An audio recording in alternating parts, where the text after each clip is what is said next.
السلام علیکم ورحمۃ اللہ وبرکاتہ نحمده ونصلی علی رسولہ الکریم اما بعد رب اشرح لي صدری ویسر لي امری واحلل عقدۃ من لسانی یفقهوا قولی ربی زدنی علما ربی زدنی علما ربی زدنی علما۔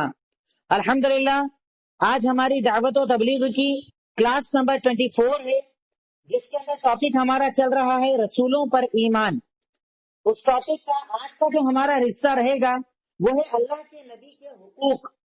میں نے کل آپ کو اللہ کے نبی کی خاصیتیں بتائیں کہ اللہ کے نبی کی خاصیتیں کیا ہیں۔ اب آج انشاءاللہ میں آپ کو بتاؤں گا اللہ کے نبی کے حقوق کیا ہیں۔ بھائی جیسے ہم یہ جانتے ہیں کہ ہمارے اوپر ہر ایک کا حق ہے، اللہ کا حق ہے، بندوں کا حق ہے، ماں باپ کا حق ہے، پڑوسیوں کا حق ہے، بیوی کا حق ہے، بچوں کا حق ہے، عورت ہے تو اس پر شوہر کا حق ہے۔ یعنی ہر ایک کو اللہ تعالیٰ نے کہیں نہ کہیں ذمہ دار بنایا ہے، اور اللہ رب العالمین اس سے اس کی ذمہ داری کے بارے میں سوال کرے گا۔ تو کیا اللہ کے نبی کے تعلق سے ہمارے اوپر کوئی حق نہیں ہے؟ ایسا ہرگز نہیں ہے۔ اللہ کے نبی کے ایک نبی ہونے کے ناطے امتیوں کے اوپر بہت سارے حقوق ہیں جنہیں ہمیں ادا کرنا ہوگا۔ اگر ہم ادا کرتے ہیں تو ہم اللہ کے نبی کو ماننے والے، اگر ادا نہیں کرتے ہیں تو گویا کہ ہم نے زبان سے تو کہہ دیا پر ہمارے عمل کے اندر اللہ کے نبی صلی اللہ علیہ وسلم کی محبت نہیں پائی جاتی۔ اب آپ کے حق کیا ہیں؟ اللہ کے نبی کے حق امتیوں پر کیا ہیں؟ نمبر 1، آپ پر ایمان رکھنا۔ نمبر 1، آپ پر ایمان رکھنا، اور اس کی ڈیٹیل بھی ساتھ ہی میں لکھ لیجئے پوائنٹ کے اندر۔ نمبر 1 میں ایمان رکھنا، اس کا مطلب کہ آپ جو خبر دیں اسے سچا ماننا، جو حکم دیں اس پر عمل کرنا، اور جس سے روک دیں اس سے رک جانا۔ ایمان کا مطلب یہ ہے۔ اللہ کے نبی پر ایمان رکھنا یہ آپ کا پہلا حق ہے، اور ایمان کا مطلب یہ ہے کہ آپ جو خبر دیں اسے سچ ماننا، جو حکم دیں اس پر عمل کرنا، اور جس سے روک دیں اس سے رک جانا۔ یہ آپ کا حق ہے امتیوں کے اوپر، یہ آپ کا حق ہے جو ایک امتی کو امتی ہونے کے ناطے ادا کرنا ہوگا کہ آپ جو خبر دے دیں، آپ جو بات بتا دیں، آپ جو چیز بتا دیں، آپ جو بھی شریعت کا حکم ہمیں بتا دیں ہم اسے سچا مانیں۔ جس کی مثال آپ چاہیں تو حضرت ابوبکر صدیق کے بارے میں لکھ سکتے ہیں کہ انہوں نے جب اللہ کے نبی نے آ کر کہا کہ میں معراج پر گیا، ابوبکر صدیق نے سنا اور بول دیا کہ سچ بولا۔ سمجھ میں آئے نہ آئے، عقل میں آئے نہ آئے، دماغ قبول کرے نہ کرے، بھائی تعجب کی بات ہے کہ ایک ہی رات میں آسمان پر جانا، وہاں سے واپس آ جانا، خبریں لے کر آنا، بیت المقدس جانا، دماغ قبول نہیں کرتا، پر اللہ کے نبی نے بولا ہے نا، مطلب بات ختم۔ تو اس میں مثال میں لکھ لے ابوبکر صدیق کا واقعی معراج کی تصدیق کرنا، ابوبکر صدیق کا معراج کے بارے میں تصدیق کرنا۔ جیسے انہوں نے سنا کہ آپ معراج پر گئے، انہوں نے سچ مان لیا۔ اسی کے ساتھ ساتھ اللہ کے نبی نے جتنی بھی خبر دی، اس میں مثالوں میں آپ وہ بھی چاہے تو لکھ سکتے ہیں۔ جنت کی خبر یقین کر لیا، جہنم کی خبر یقین کر لیا، قبر کے عذاب کی خبر یقین کر لیا، فرشتوں کے بارے میں بتایا یقین کر لیا، کرامن کاتبین کے بارے میں بتایا یقین کر لیا، حفاظت کرنے والے فرشتے کے بارے میں بتایا یقین کر لیا۔ کیونکہ ہمارا ایمان ہے نا، ہم اللہ کے نبی کو سچا مانتے ہیں نا، ہم یہ مانتے ہیں کہ جو وہ کہتے بات ختم ہو جاتی ہے، وہ سچے ہیں، بات ختم، تصدیق کر لی ہم نے، سچا مان لیا ہم نے۔ اب اس پوائنٹ میں آپ دلیلیں لکھ لیجئے۔ نمبر 1 سورہ نجم آیت نمبر 3 اور 4، اللہ تعالیٰ کا فرمان وَمَا يُنطِقُ عَنِ الْهَوَىٰ إِنْ هُوَ إِلَّا وَحْيٌ يُوحَىٰ۔ یہ نبی اپنی طرف سے کچھ نہیں کہتے، جو کہتے ہیں وہ رب کا کلام ہوتا ہے۔ اللہ اکبر، کیا مقام ہے نا اللہ کے نبی کا، کیا مقام ہے نا اللہ کے نبی کا، مقام کتنا اونچا ہے نا آپ کا، کہ آپ کے بارے میں اللہ کہہ رہا ہے یہ نبی اپنی طرف سے کچھ نہیں کہتے، جو کہتے ہیں وہ رب کا کلام ہوتا ہے۔ یعنی اللہ تعالیٰ نے آپ کی زبان کی گارنٹی لے لی کہ نبی جو بولے مان لینا۔ کیوں؟ اپنی طرف سے کچھ بولتے ہی نہیں ہے، جو بولتے ہیں وہ اللہ کا کلام ہوتا ہے، اللہ تصدیق کرتا ہے ان کے کلام کی۔ تو یہ ایمان ہے کہ مومن آپ کی باتوں پر سر جھکا لے۔ اور آپ نے دیکھا ہوگا بہت سارے فرقے بہت سارے گروہ ایسے پائے جاتے ہیں جنہیں حدیثیں سمجھ میں نہیں آتی. آپ جانتے ہیں ایک گروہ ہمارے یہاں ایسا گزرا ہے، جسے گزرا ہے کیا گزر رہا ہے ابھی بھی اس کے لوگ، جنہیں منکرین حدیث کہا جاتا ہے، حدیث کے منکر. کیوں؟ کیونکہ وہ آپ کی حدیثوں کو دماغ پر تولتے ہیں. میرا دماغ یہ بات قبول نہیں کرتا، میرے دماغ میں یہ حدیث نہیں آتی، اور انکار کر دیا. منکرین حدیث کہا جاتا ہے انہیں. کیا کرتے ہیں؟ دماغ کے مطابق حدیثوں کا انکار کر دیتے ہیں. تو یہ آپ کے ایمان کے خلاف بات ہے کہ آپ کی باتوں پر آدمی دماغ عقل لگائے. آپ جو کہہ دیں وہ دین ہے، شریعت ہے. اگر صحیح حدیث میں بات آ جائے تو مومن کا کام ہے سر جھکانا، تسلیم کرنا، عمل کر لینا، باتوں کو مان لینا. اس کے بعد اگر آپ نے کنفیوژن رکھا، دل دماغ کے اندر کنفیوژن رکھا، آپ کو اللہ کے نبی کی بات سمجھ میں نہیں آئی، اس کا مطلب آپ کا ایمان مضبوط نہیں ہے، آپ کا اللہ کے نبی کی ذات اور بات پر ایمان مضبوط نہیں ہے. تو ایک مومن آپ پر ایمان رکھتا ہے، اور ایمان رکھنے کا مطلب یہ ہے کہ آپ کی ہر بات کی تصدیق کرتا ہے. اور اس کے بعد میں نے دوسری جو چیزیں اسی پوائنٹ کے اندر بتائی، جو حکم دیں اس پر عمل کرنا، اور جس سے روک دیں اس سے رک جانا، یہ ایمان ہے. دلیل سورہ حشر آیت نمبر 7، اسی پوائنٹ کی دوسری دلیل بتا رہا ہوں میں آپ کو. سورہ حشر آیت نمبر 7، اللہ کے نبی نے ارشاد فرمایا وَمَا آتَاكُمُ الرَّسُولُ، اللہ تعالیٰ ارشاد فرماتا ہے وَمَا آتَاكُمُ الرَّسُولُ فَخُذُوهُ وَمَا نَهَاكُمْ عَنْهُ فَانْتَهُوا. یہ نبی تمہیں جو دے دیں، کچھ بھی الگ نہیں کیا اللہ تعالیٰ نے، جو دے دیں، جو دے دیں، جو حلال کر دیں، قدم حلال لے لو، اور جس سے روک دیں اس سے رک جاؤ، بات ختم. یہ دیکھیے نا، اللہ کے نبی کے ہاتھ میں شریعت ہی دے دی اللہ تعالیٰ نے. جو حلال کر دیں حلال، جو حرام کر دیں حرام، جو دے دیں لے لو، جس سے روک دیں رک جاؤ. مطلب بات ہی ختم ہو گئی. کوئی اور ہے ایسے مقام مرتبے والا کہ اللہ کے نبی کے سامنے آپ ان کو کھڑا کریں، آپ کہیں کہ حدیث کے مقابلے میں ان کی اور ان کی بات کو لیں گے، حدیث چھوڑ کر لوگوں کی باتوں کو قبول کریں گے؟ ارے اس کائنات میں اکیلی ذات اللہ کے نبی کی ہے کہ جن کے ہاتھ میں اللہ تعالیٰ نے شریعت دیتے ہوئے کہہ دیا کہ جو دے لے لو، اور جس سے روک دے رک جا. بات ختم. سوال بچا اس کے بعد؟ نہیں بچا. اسی پوائنٹ کی تیسری دلیل فَلَا وَرَبِّكَ لَا يُؤْمِنُونَ حَتَّى يُحَكِّمُوكَ فِي مَا شَجَرَ بَيْنَهُمْ ثُمَّ لَا يَجِدُوا فِي أَنفُسِهِمْ حَرَجًا مِّمَّا قَضَيْتَ وَيُسَلِّمُوا تَسْلِيمًا. سورہ نساء آیت نمبر 65. تیسری دلیل سورہ نساء آیت نمبر 65، اللہ تعالیٰ نے ارشاد فرمایا فَلَا وَرَبِّكَ، تیرے رب کی قسم، یہ لوگ اس وقت تک مومن نہیں ہو سکتے جب تک کہ آپ کو اپنے ہر مسئلے کے اندر فیصل نہ بنا لے، اور آپ کا فیصلہ دینے کے بعد سر نہ جھکا دے. بات ختم. یہ ایمان کی بنیاد بتا دی. اپنے آپ کو اگر کوئی مومن مانتا ہے، اگر اپنے آپ کو کوئی مومن کے زمرے میں داخل کرنا چاہتا ہے، اگر کوئی یہ چاہتا ہے کہ اللہ تعالیٰ کی نظر میں مومن بن جائے، دین اور شریعت کے اندر مومن بن جائے، تو اسے اللہ کے نبی کی ہر بات کو ماننا پڑے. بات ختم. جو صحیح حدیث آ جائے، جو صحیح فرمان آپ کا مل جائے، بات ختم ہو جانا چاہیے. اس کے بعد عقل دماغ کچھ نہیں چلتا. یہ آپ کا حق ہے امتیوں کے اوپر کہ آپ جو دے دیں اسے لے لے، اور آپ جس سے روک دیں اس سے رک جائے. یہ ایمان ہے اللہ کے نبی پر، یہ حق ہے اللہ کے نبی کا، یہ حق ہے اللہ کے نبی کی زندگی کا، یہ حق ہے اللہ کے نبی کی ذات اور بات کا. اور کیوں نہ ہو جب انہیں مقام اتنا اعلیٰ دیا گیا، جب انہیں مرتبہ اتنا اعلیٰ دیا گیا کہ اللہ تعالیٰ نے ان کو جو مقام اور مرتبہ دیا، وہ مقام اور مرتبہ اللہ رب العالمین نے کسی کو نہیں دیا. تو سب سے پہلا حق جو اللہ کے نبی کا ہمارے اوپر لازم ہے وہ ہے آپ پر ایمان رکھنا. اب میں سمجھتا ہوں کہ آپ کسی کو بتا پاؤ گے کہ اللہ کے نبی کا آپ پر پہلا حق کیا ہے. ان کی ہر بات کی تصدیق کرو، سچ مانو، جو حکم دے عمل کرو، اور جس سے روک دے رک جاؤ. اور اس کی 3 دلیلیں میں نے آپ کو دے دی. نمبر 2، آپ کا دوسرا حق یہ ہے کہ ہم اس بات پر ایمان رکھیں کہ آپ نے پوری شریعت ہم تک پہنچا دی. آپ نے پوری شریعت ہم تک پہنچا دی امانت داری کے ساتھ، اور امت کو ہر بلائی اور برائی بتا دی. یہ پورا سینٹنس لکھ لیجئے گا.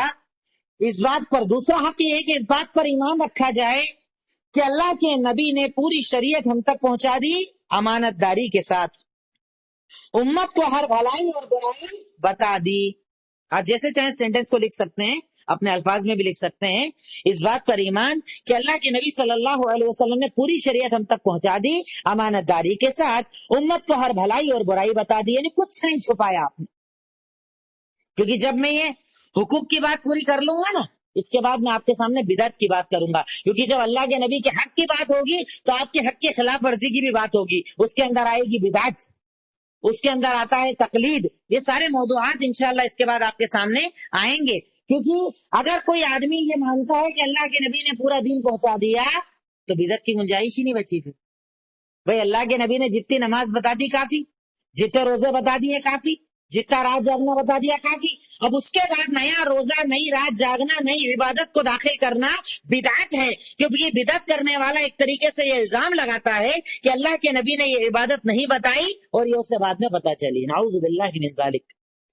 تو دوسرا حق آپ کا یہ ہے کہ اس بات پر ایمان رکھا جائے کہ آپ نے پوری شریعت ہم تک امانت داری کے ساتھ پہنچا دی اور امت کو ہر بھلائی اور برائی کے بارے میں بتا دیا۔ اس کی دلیل نمبر 1 سورہ مائدہ آیت نمبر 3، اللہ تعالیٰ کا فرمان، الیوم اکملت لکم دینکم واتممت علیکم نعمتی ورضیت لکم الاسلام دینا۔ آج کے دن میں نے تمہارے اوپر اپنے دین کو مکمل کر دیا، میں نے اپنی نعمتوں کو تمام کر دیا اور تمہارے لیے اسلام کو دین کے اعتبار سے قبول کر لیا۔ اللہ تعالیٰ کہہ رہا ہے حجۃ الوداع کے موقع پر اللہ کے نبی پر یہ آیت نازل کی، اور نازل کر کے دنیا کو یہ اعلان کر دیا، دنیا کو یہ بتا دیا کہ آپ نے جو دین دیا ہے وہ دین ہے، اور جو دین آپ کے اوپر مکمل ہو گیا اللہ نے اس کو پسند کر لیا، دوسرے کو پسند نہیں کرے گا۔ اب اس دین کے اندر تم کتنا ہی اچھا لے کر آ جاؤ، اگر اللہ کے نبی نے عمل نہیں کیا تو اللہ اسے قبول کرنے والا نہیں۔ اس بات پر ایمان رکھنا کہ آپ نے مکمل دین ہم تک پہنچا دیا، مکمل باتیں ہم تک پہنچا دی، کچھ بھی اس حال کے اندر نہیں چھپایا۔ اس کے بعد نمبر 2 دوسری دلیل لکھ لیجئے، صحیح بخاری حدیث نمبر 4612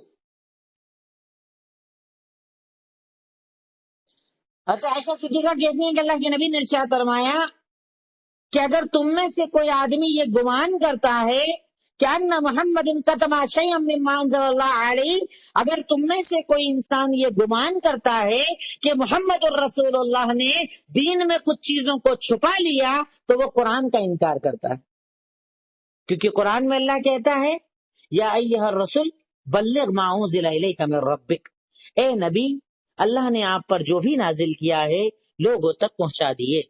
اگر تم میں سے کوئی یہ گمان کرتا ہے کہ اللہ کے نبی نے دین میں کچھ چیزیں چھپا لی تو وہ قرآن کا انکار کرتا ہے، کیونکہ قرآن میں اللہ کہتا ہے اے نبی اللہ نے جو آپ پر نازل کیا ہے وہ لوگوں تک پہنچا دیجیے۔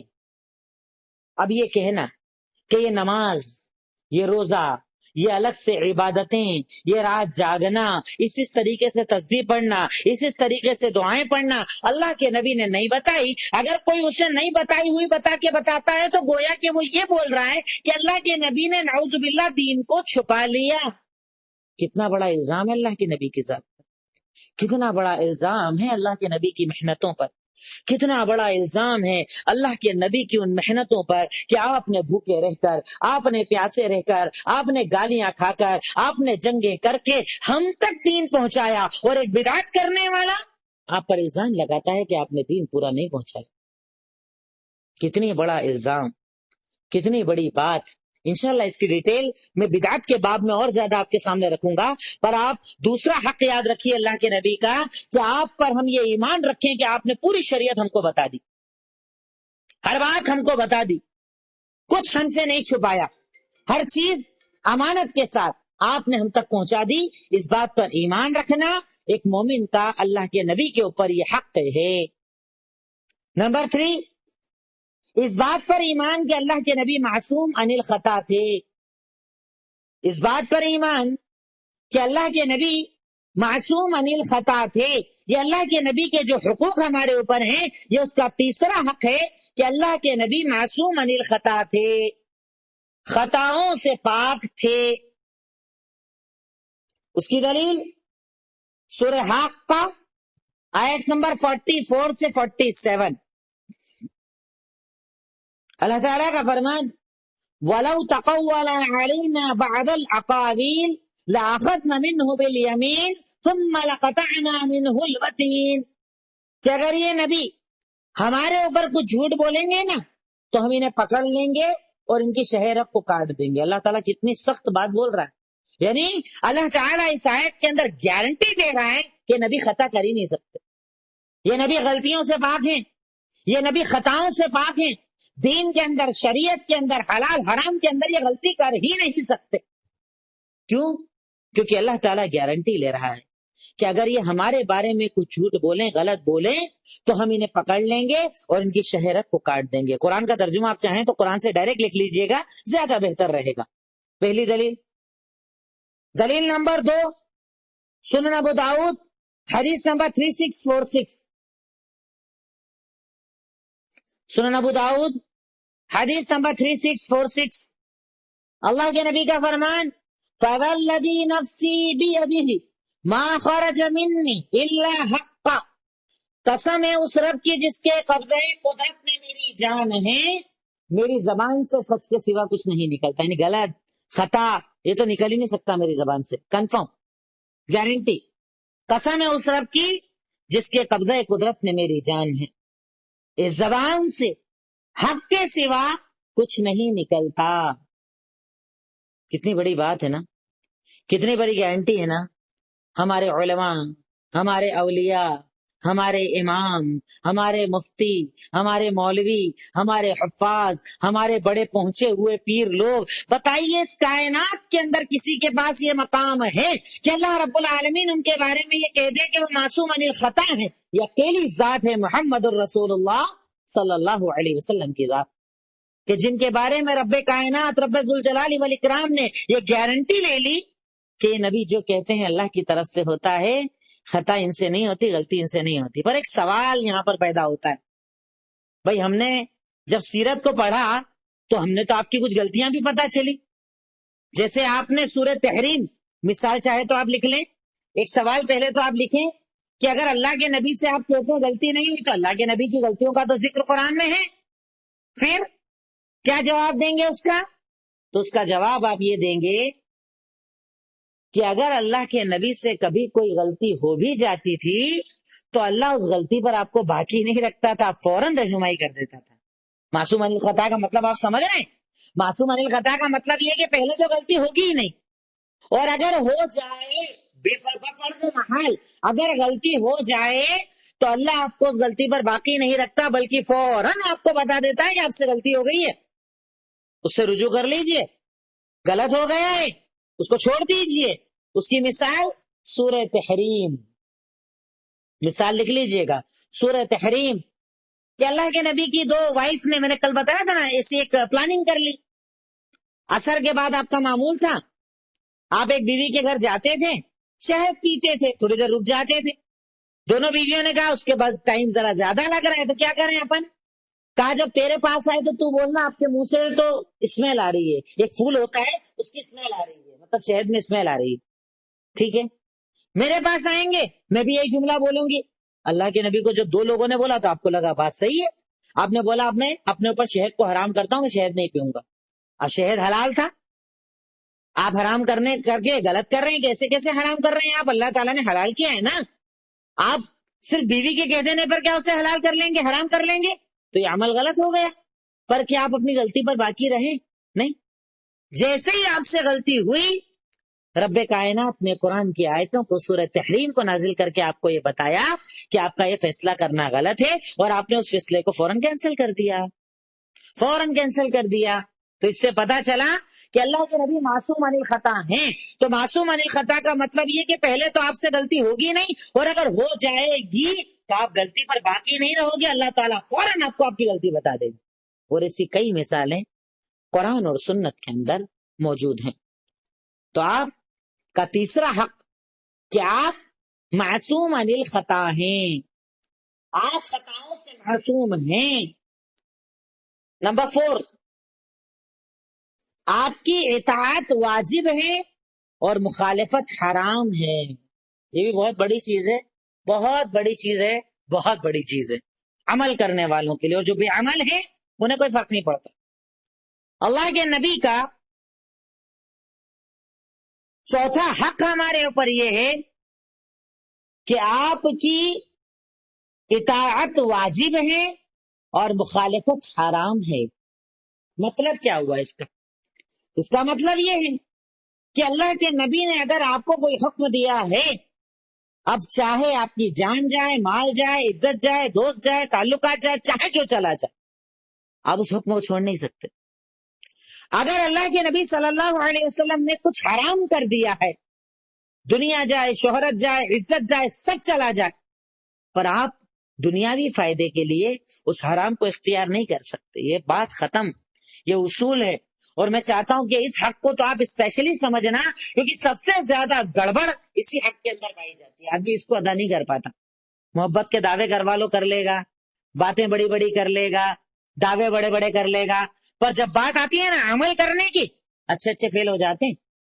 اب اس کی میں آپ کو کئی دلیلیں بتاؤں گا، کیونکہ یہ بڑا اہم ٹاپک ہے۔ اطاعت واجب اور مخالفت حرام۔ دلیل نمبر 1 سورہ فرقان آیت نمبر 27-28، اللہ تعالیٰ کا فرمان، یوم یعض الظالم علی یدیہ ویقول یا لیتنی اتخذت مع الرسول سبیلا۔ اللہ تعالیٰ انجام بتا رہا ہے اللہ کے نبی کے نافرمانوں کا کہ کل روز قیامت ظالم جس نے اللہ کے نبی کی نافرمانی کی ہوگی وہ اپنے ہاتھوں کو چبائے گا اور چبا چبا کر کہے گا، کاش میں نے اللہ کے نبی کی پیروی کی ہوتی، کاش میں نے نبی والا راستہ بنایا ہوتا، کاش کاش کاش۔ پر وہ کاش فائدہ دے گا؟ کوئی فائدہ نہیں دے گا۔ کبھی اللہ نے موقع دیا نا، ویسے میں نے خطبہ دے چکا ہوں، آپ چاہے تو نیٹ پر دیکھیے گا کہ وہ تمنائیں جو کبھی پورا نہیں ہوگی، قیامت کے دن وہ جو کاش کاش والے جملے ہیں نا، میں نے ایک ساتھ ایک خطبے کے اندر اس کو ذکر کیا ہے۔ بہرکیف یہاں پر انجام بتایا جا رہا ہے نافرمان کا، کہ اللہ کے نبی کا اگر کوئی نافرمان ہے تو اس کا انجام یہ ہے کہ وہ قیامت کے دن اپنے آپ کو کوسے گا، کاش میں نے نبی کے ساتھ راستہ بنایا ہوتا، کاش نبی کو چھوڑ کر اس کو میں نے اپنا دوست نہیں بنایا ہوتا، جو آج ہم کرتے ہیں نا، حدیثیں سامنے صاف صاف آ جائیں، اس کے بعد بھی ہمارے مولوی صاحب تو یہ بولتے، ہمارے مفتی صاحب تو یہ بولتے، ہمارے یہاں والوں کو پتہ نہیں کیا، ان کے والوں کو پتہ نہیں کیا۔ ارے بات ختم ہو جاتی ہے جب اللہ کے نبی صلی اللہ علیہ وسلم کا فرمان آ جاتا ہے تو وہاں پر بات ختم ہو جاتی ہے، پر اس کے بعد بھی اپنا دماغ، اپنی عقل، اپنے اولیاء، اپنے بڑے، اپنے علماء، اپنے مفتیان، ان کو آگے بڑھانا کہیں نہ کہیں ہمیں گناہ کے راستے پر لے کر جاتا ہے۔ پہلی دلیل۔ دلیل نمبر 2 سورہ آل عمران آیت نمبر 32، اللہ تعالیٰ کا فرمان، اطیعوا اللہ والرسول فإن تولوا فإن اللہ لا يحب الكافرین۔ اللہ کی اطاعت کرو، اللہ کے رسول کی اطاعت کرو، اور اگر تم ان دونوں سے روگردانی کرو گے، منہ پھیرو گے، تو یاد رکھو اللہ تعالیٰ کافروں کو پسند نہیں کرتا۔ یہ میں نہیں کہہ رہا، یہاں پر کوئی مولوی صاحب فتویٰ نہیں لگا رہے۔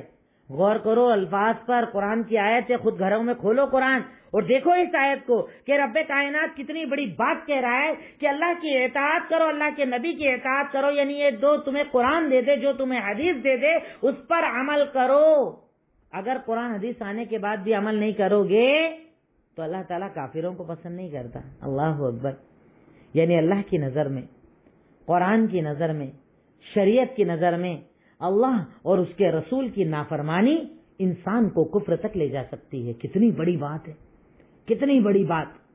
زندگی بھری پڑی ہے نافرمانیوں سے، اعمال بھرے پڑے ہیں نافرمانیوں سے، صبح اٹھنے سے لے کر رات سونے تک ساری زندگی ہے اللہ کے نبی کے خلاف، اور اس کے بعد ہم اپنے آپ کو جنتی سمجھتے ہیں، ہم اپنے آپ کو جنت کا مستحق سمجھتے ہیں، ہم اپنے آپ کو جنت میں جانے والا سمجھتے ہیں۔ اتنا آسان ہے جنت میں چلے جانا۔ دلیل نمبر 3 سورہ آل عمران آیت نمبر 132 اللہ تعالیٰ کا فرمان، اطیعوا اللہ والرسول لعلکم ترحمون۔ اللہ اور اس کے رسول کی اطاعت کرو شاید کہ تم پر رحم کر دیا جائے۔ یعنی اگر اللہ کا رحم چاہتے ہو نا، اللہ تعالیٰ سے چاہتے ہو کہ تم پر رحم فرمائے تو کیا کرو؟ اللہ اور اس کے رسول کی اطاعت اور فرما برداری کرو. کتنا انعام اور کتنا عذاب دونوں ایک ساتھ میں آپ کو آیتوں میں بتا رہا ہوں. دلیل نمبر 4 صحیح بخاری حدیث نمبر 7280. میں اس پوائنٹ کو زیادہ اس لیے بتا رہا ہوں کیونکہ اسی پوائنٹ میں سب سے زیادہ کمی پائی جاتی ہے ہماری امت کے اندر. صحیح بخاری حدیث نمبر 7280. ایک مرتبہ اللہ کے نبی صلی اللہ علیہ وسلم نے ارشاد فرمایا کل امتی یدخلون الجنہ الا من ابا. میری ساری امت جنت میں جائے گی سوائے اس کے جس نے انکار کیا. صحابہ نے پوچھا انکار کون کرے گا؟ انکار کرنے والا کون؟ قال من اطاعنی دخل الجنہ ومن عصانی فقد ابا. جس نے میری اطاعت کی وہ جنت میں جائے گا اور جس نے میری نافرمانی کی گویا کہ اس نے میرا انکار کر دیا. اللہ اکبر. لوگ کیا بولتے ہیں نا ہمارے یہاں آپ نے سنا ہوگا کسی عمل کے بارے میں بتاؤ کہ یہ عمل کرو تو پتہ ہے لوگ کیا بولتے ہیں؟ بڑا پیارا سا آسان سا جملہ بولتے ہیں سنت ہی تو ہے. مطلب فرض نہیں ہے نا، سنت تو ہے. سنت کیا ہے؟ اللہ کے نبی کا عمل. اور اللہ کے نبی کے عمل کو سنت بول کر چھوڑنا کتنا بڑا گناہ ہے یہ نہ تو حدیثوں سے آپ اندازہ لگا لیجیے. کیا کہہ رہا ہے اللہ کے نبی؟ ساری امت جنت میں جائے گی سوائے اس کے جس نے انکار کیا. صحابہ نے پوچھا کس نے انکار کیا؟ کہا جس نے میری اطاعت کی جنت میں جائے گا، جس نے میری نافرمانی کی گویا کہ اس نے میرا انکار کر دیا. اس نے مجھے رسول ہی نہیں مانا، اس نے میری شریعت کو نہیں مانا، اس نے میرے حلال حرام کو نہیں مانا، اس نے نہ میری ذات کو مانا نہ میری بات کو مانا. کتنی بڑی بات، کتنی بڑی بات. اور ہم کتنا ہلکا اور کتنا آسان ان باتوں کو سمجھتے ہیں. اللہ کے نبی کی نافرمانی کو کتنا آسان سمجھتے ہیں اور اس کے بعد ہمیں ڈر بھی نہیں لگتا، ہمیں خوف بھی نہیں آتا، ہمیں اللہ تعالیٰ کا ڈر نہیں لگتا. سوچیے اللہ تعالیٰ کو کیا جواب دیں گے ہم. دلیل نمبر 5 صحیح بخاری حدیث نمبر 421. صحیح بخاری حدیث نمبر 421. حضرت علی ابن ابی طالب رضی اللہ تعالی عنہ کہتے ہیں ما کنت لعدو سنت النبی لقول احد. حضرت علی کہہ رہے ہیں، حدیث میں حضرت علی کا قول ہے نا صحیح بخاری کے اندر. حضرت علی کہہ رہے ہیں کہ میں کسی آدمی کی بات کے سامنے اللہ کے نبی کی بات کو چھوڑنے والا نہیں. چاہے کوئی بھی ہو، کوئی بھی ہو، کوئی بھی فرق نہیں پڑتا. چاچا بابا رشتہ دار خالہ خالو کوئی بھی بڑا چھوٹا عالم فاضل مفتی مولوی ولی امام چاہے کوئی بھی آ جائے، اللہ کے نبی کی اگر بات آ جائے میں ان کے سامنے کسی کی بات کو قبول نہیں کرتا. ان کی بات کے مقابلے میں کہ لوگ مجھ سے یہ کہیں کہ ان کی بات کو چھوڑ دوں، میں کسی کے بولنے پر ان کی باتوں کو چھوڑنے والا نہیں ہوں. کتنی بڑی بات حضرت علی بن ابی طالب رضی اللہ تعالیٰ عنہ نے ہمیں بتا دی. اس پوائنٹ کی آخری دلیل، دلیل نمبر 6. دلیل نمبر 6 صحیح مسلم حدیث نمبر 2021. صحیح مسلم حدیث نمبر 2021. ایک مرتبہ اللہ کے نبی صلی اللہ علیہ وسلم کے سامنے ایک آدمی الٹے ہاتھ سے کھانا کھا رہا تھا. دیکھیے جو میں یہ اسپیشلی ان لوگوں کو سنانا چاہتا ہوں جو سنت سنت چلاتے ہیں نا، سنت ہی تو ہے، سنت ہی تو ہے، کرو تو ٹھیک نہیں کرو تو ٹھیک، سنت تو ہے. سن لو اس حدیث کو، بٹھا لو دماغ کے اندر تو پتا چلے گا کہ سنت کسے کہا جاتا ہے اور سنت چھوڑنے کا انجام کیا ہوتا ہے. ایک آدمی الٹا ہاتھ سے کھانا کھا رہا تھا. اللہ کے نبی صلی اللہ علیہ وسلم نے اسے کہا کل بیمینک. کیا ہے؟ سیدھا ہاتھ سے کھاؤ، سیدھا ہاتھ سے کھانا کھاؤ. وہ اکڑ کر کیا بولتا ہے لستا، طاقت نہیں ہے میری، مطلب طاقت ہی نہیں ہے میری کہ میں سیدھا ہاتھ سے کھا پاؤں، الٹا ہاتھ سے کھانا کھاؤں گا. اللہ کے نبی نے صرف ایک جملہ کہا لستطعت. اگر تو بول رہا ہے نا کہ تیری طاقت نہیں ہے تو اب تو طاقت رکھے گا بھی نہیں، اب تو طاقت رکھے گا بھی نہیں. کیا کہا؟ الٹے ہاتھ سے کھانا کھا رہا تھا، کہا سیدھے ہاتھ سے کھا. کہا سیدھے ہاتھ سے کھانے کی طاقت نہیں ہے، کہا تو طاقت رکھ بھی نہیں پائے گا. صحابہ کرام کہتے ہیں کہ اللہ کے نبی نے یہ جملہ کہا اور اس کے ہاتھ پہ فالج آ گیا. اس کے بعد زندگی بھر اس کا سیدھا ہاتھ کبھی نہیں اٹھا. میں تعجب کرتا ہوں ان حدیثوں کو پڑھنے اور سننے کے بعد. ہمارے یہاں الٹے ہاتھ سے کھانے کو کون سی بڑی بات سمجھتے ہیں لوگ؟ کھڑے ہو کر کھانے کھانے کو کون سی بات بڑی سمجھتے ہیں؟ دن بھر سنتوں کا مذاق اڑانے کو کون سی بڑی بات سمجھتے ہیں؟ اللہ کے نبی کی ایک سنت، سیدھے ہاتھ سے کھانا کھانا، اس ساتھی کو کہا کہ سیدھے ہاتھ سے کھا، کہا طاقت نہیں ہے، کہا طاقت رہے گی بھی نہیں، اس کے ہاتھ میں فالج ہو گیا، اس کے بعد اس کا ہاتھ ہی نہیں اٹھا، جگہ پر عذاب، سنت چھوڑنے کی وجہ سے۔ سوچیے ہمارا انجام کیا ہوگا، جو ساری زندگی سنتوں کا مذاق اڑاتے ہیں، ساری زندگی سنتوں کی خلاف ورزی کرتے ہیں، ساری زندگی اللہ کے نبی کی شان کے خلاف گزارتے ہیں، کیا انجام ہوگا ان لوگوں کا؟ تو میں سمجھتا ہوں کہ ان 6 حدیثوں کو، آیتوں کو اپنے سامنے رکھنے کے بعد آپ کو یہ پتا چل گیا ہوگا کہ اطاعت کسے کہا جاتا ہے۔ اطاعت کا مطلب ہے فرما برداری، سر جھکا دینا، حکم پر عمل کرنا، باتوں کو تسلیم کر لینا۔ ہم اپنی زندگیوں کا جائزہ لیں، صبح اٹھنے سے لے کر رات سونے تک، کمانے کھانے سے شادی بیاہ تک، چاہے طلاق کے مسائل، چاہے نکاح کے مسائل، ساری زندگی اللہ کے نبی کو ناراض کر کے گزاریں، اور اس کے بعد چاہیں اللہ ہم سے راضی ہو جائے۔ لباس جو ہم استعمال کرتے ہیں، آج کل ہمارے مرد حضرات اتنے چھوٹے ٹی شرٹ پہنتے ہیں کہ ان کا شرمگاہ ظاہر ہو جاتی ہے۔ خواتین بے پردگی کو پسند کرتی ہیں، پردے کو پسند نہیں کرتی، پردہ انہیں الجھن نظر آتا ہے، پردہ آزادی کے خلاف نظر آتا ہے، اور اس زندگی کو وہ زیادہ پسند کرتے ہیں۔ لیکن اس کا لباس ہو، پتلے کپڑے ہوں، بنا دوپٹے کے گھر میں رہیں، ہر جگہ رہیں، باہر رہیں، کوئی بولنے ٹوکنے والا نہیں ہو، اور اگر تھوڑا سا دین کا شعور آ گیا تو برقعے کو بھی فیشن بنا دیا گیا، اتنا ٹائٹ برقع کہ برقع پہننا نہ پہننا ایک برابر ہو جائے، برقع پہننے کے بعد بھی پورا جسم باز ظاہر ہو۔ کیا یہ سنتوں سے محبت ہے؟ کیا یہ اللہ کے نبی سے محبت ہے؟ کہ اللہ کے نبی نے ساری زندگی عورتوں کو پردہ کرنا سکھایا، ساری زندگی پردے کا حکم دیتے رہے، ساری زندگی اپنے آپ کو ڈھانکنے کا حکم دیتے رہے، اور سخت وعیدیں بتائی کہ جنت میں جانا تو دور، جنت کی خوشبو بھی ایسی عورت کو نہیں آئے گی جو اپنے جسم کو نہ ڈھانکے۔ سنت کی خلاف ورزی، اور اس کے بعد بھی ڈر نہیں لگتا، اس کے بعد بھی اللہ کا خوف نہیں آتا، اس کے بعد بھی حساب کتاب سے ڈر نہیں لگتا۔ سنتوں کی خلاف ورزی، حکم ہے اطاعت کا، اور معاملہ ہے نافرمانی کا۔ اس کی مثال میں ایک دو آپ کو بتا رہا ہوں، چاہے تو آپ لکھ لیں، چاہے تو یاد رکھیں۔ سب سے پہلی بے پردگی۔ پورا معاشرہ، پورا سماج آج بے پردگی کا شکار ہے۔ بے پردگی عام ہے، اور بے پردگی دونوں قسم کی ہے۔ کہیں ڈائریکٹ بے پردگی کے برقع ہی نہیں ہے، اور کہیں برقعے کو فیشن بنا دیا گیا ہے۔ اللہ سے ڈر نہیں لگتا، اللہ کے عذاب سے ڈر نہیں لگتا، اللہ کے نبی کی نافرمانی سے ڈر نہیں لگتا کہ آپ نے تو اپنی بیوی بیٹی بہنوں کو حکم دیا تھا، اور ہم وہی نافرمانی کر کے نہیں ڈرتے؟ کیا اللہ ہم سے سوال نہ کرے گا؟ کیا اللہ ہم سے پوچھے گا نہیں؟ کیا ہمیں حساب کتاب نہیں دینا ہے؟ کیا ہمیں اللہ کے سامنے نہیں جانا ہے؟ یقیناً جانا ہے، اور اللہ تعالی ہم سے ہمارے عمل کے بارے میں سوال کرے گا۔ نمبر 2، حرام روزی کمانا۔ کئی طریقے ہیں اس کے۔ کوئی دکان مکان پر قبضے کر کے بیٹھا ہے، کوئی بہنوں کا حصہ دبا کر بیٹھا ہے، کوئی لون پر کاروبار کرتا ہے، کوئی پرسنٹ پر پیسہ چلاتا ہے، نہ جانے کتنے حرام کے راستوں کو کھول دیا۔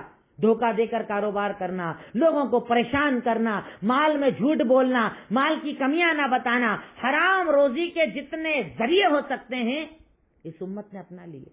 اور اس کے بعد اللہ کے نبی سے محبت کا دعویٰ۔ حرام تم کماؤ، لون پر کاروبار تم کرو، دکان مکان پر قبضے تم کرو، بہن بیٹیوں کے حصے تم دباؤ، ناپ تول میں کمی کرو، جب بیچو تو چیزوں کا عیب نہ بتاؤ، اور اس کے بعد بھی تمہیں یہ لگتا ہے تم جنت میں جاؤ گے۔ تصور تو کرو، کہاں ہے اللہ کے نبی سے محبت؟ نمبر 3، سگریٹ بیڑی تمباکو کا استعمال، اور کہتے ہیں کہ اتنا آسان نہیں ہے چھوڑنا، سالوں پرانی عادت ہے، اتنی آسانی سے نہیں جائے گی۔ اگر ایمان اندر ہونا تو بڑی آسانی سے جاتی ہے کوئی بھی چیز، پر ایمان ہونا چاہیے، یقین ہونا چاہیے، اللہ تعالیٰ پر یقین ہونا چاہیے، اللہ تعالیٰ کی ذات پر یقین ہونا چاہیے، اگر اللہ تعالیٰ کی ذات پر ایمان اور یقین ہے، اگر اللہ کے نبی سے محبت ہے کہ میرے نبی نے ہر نشہ دینے والی چیز کو حرام قرار دیا، میرے رب نے قرآن میں خودکشی کو حرام قرار دیا اور یہ چیزیں مجھے خودکشی کے قریب لے کر جاتی ہے، اگر ان سے محبت ہوگی آدمی چھوڑ دے گا، چاہے کتنے سال سے استعمال کرتا ہو چھوڑ دے گا، چاہے جیب میں رکھی ہو چھوڑ دے گا، چاہے اس کے بنا جینا ناممکن نظر آتا ہو چھوڑ دے گا، اگر اللہ کے نبی سے محبت ہوگی، اگر اللہ کے نبی کو نبی مانا ہوگا، اگر اللہ کے نبی کی زندگی کو زندگی مانا ہوگا۔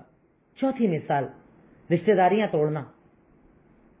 ہمارے یہاں یہ تو کامن چیز ہے نا، ذرا ذرا سی بات پر تعلقات توڑ لینا، ذرا ذرا سی بات پر بات چیت بند کر لینا، وہ ہمارے گھر نہیں آئے، انہوں نے ہم کو عزت نہیں دی، شادی کا کارڈ نہیں دیا، شادی میں عزت نہیں دی، سلام نہیں کیا تھا، محفل میں آ کر نہیں ملے، تو ذرا ذرا سی باتوں پر تعلقات ختم۔ ڈر نہیں لگتا؟ ایک طرف اللہ کے نبی کا فرمان کہ آپ نے ارشاد فرمایا کسی مومن کے لیے جائز نہیں کہ 3 دن سے زیادہ اپنے بھائی بہن سے بات چیت بند رکھے، اور اگر اس حالت پر وہ مر گئے تو جہنمی ہو گئے۔ کہاں ہے اللہ کے نبی سے محبت؟ کہاں ہے اللہ کے نبی کی اطاعت کہ آدمی رشتہ داریوں کو جوڑے، تعلقات کو مضبوط بنائے، چھوٹی چھوٹی باتوں پر تعلقات نہ توڑے؟ کیا جواب دو گے اللہ کو؟ کیا بتاؤ گے اللہ کے نبی کو کہ میں آپ سے ایسی محبت کرتا تھا، آپ سے ایسی محبت تھی کہ میں نے آپ کے بارے میں سوچا نہیں، میں نے آپ کے فرامین پر عمل نہیں کیا؟ کیا جواب دو گے اللہ کو؟ کیا بتاؤ گے اللہ رب العالمین کو؟ سوچو تو صحیح۔ صرف کچھ مثالیں 3-4 میں نے آپ کو بتائی، آپ خود ایک مرتبہ غور کرنا، صبح اٹھنے سے لے کر رات سونے تک کتنی سنتوں کا میں مذاق اڑاتا ہوں، آپ خود لسٹ بنا لو گے اور انشاءاللہ اپنے آپ کو بدلو گے۔ اور جو مثالیں میں نے آپ کو بتائی، اگر ان میں سے کوئی بھی چیز آپ کے پاس پائی جاتی ہے تو اللہ کے نبی کی محبت میں اسے چھوڑ دو، اسے چھوڑ دو، پھر دیکھو زندگی جینے میں کیا مزہ آئے گا، اللہ کے نبی کی محبت کے ساتھ جینے میں کیا مزہ آئے گا، اللہ تعالیٰ کا کتنا انعام، کتنا اکرام تم لوگوں کے اوپر ہوگا۔ اگر عمل کیا زندگی بدل جائے گی، زندگی میں سکون آ جائے گا۔ آخر میں اللہ تعالیٰ سے دعا ہے، اے الہی مولا رب العالمین، اے خالق مالک رحمان رحیم، تو ہی غفور، تو ہی غفار، تو ہی رحمان، تو ہی رحیم، تو عطا کرنے والا، تو دینے والا، تو سمیع، تو بصیر، تو علیم، تو خبیر، تو غفار، تو قہار، تو خالق، تو بارک۔ اے اللہ رب العالمین، ہم تیرے محتاج، تیرے فقیر، اللہ تو ہمارے گناہوں کو معاف فرما دے، اے اللہ ہماری خطاؤں کو معاف فرما دے، اے اللہ ہماری لغزشوں کو معاف فرما دے، اے اللہ جانے انجانے میں جو ہم سے گناہ ہو جاتے ہیں اسے معاف فرما دے، اے اللہ دین اسلام اور شریعت پر ہمیں عمل کرنے کی توفیق عطا فرما دے، اے اللہ کے نبی سے محبت کرنے کی ہمیں توفیق عطا فرما دے۔ وآخر الدعوانا ان الحمدللہ رب العالمین۔ السلام علیکم ورحمۃ اللہ وبرکاتہ۔